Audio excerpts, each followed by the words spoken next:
There are no ruts really. These were here before he got here, and they're not really ruts either. It's 3 days away from 3 weeks of rain. There doesn't seem to be any problem.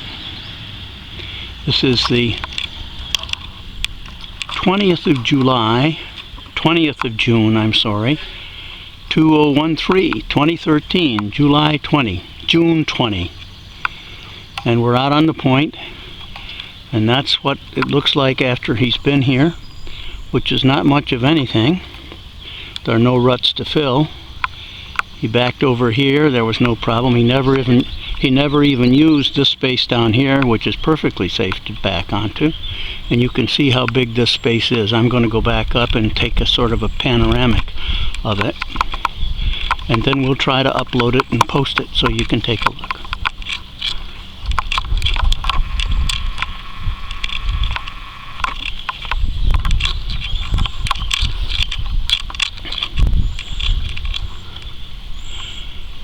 This is 120 where we live, and this is 115 where you pick up, and here's what the yard looks like.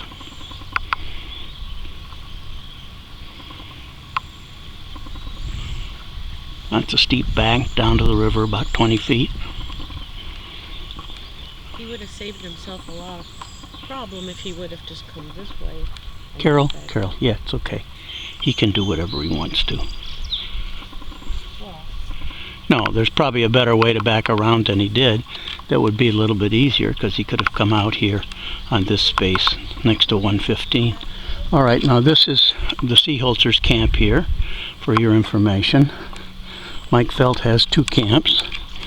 This big one, which used to be an ice house over in Chippewa Bay when they used to cut ice out of the bay. This is what he calls his little camp. Continual headache for him, of course. And down there is the plants. And this is 115, where the pickup for us takes place. And down the hill, I'll go down so you can see where the plants pickup is. That's the plants house there. And this is Mike Felt here. And the pickup for Greg Plants is just down at the foot of this driveway before you start across the causeway. The driver had no trouble whatsoever this morning. Take care.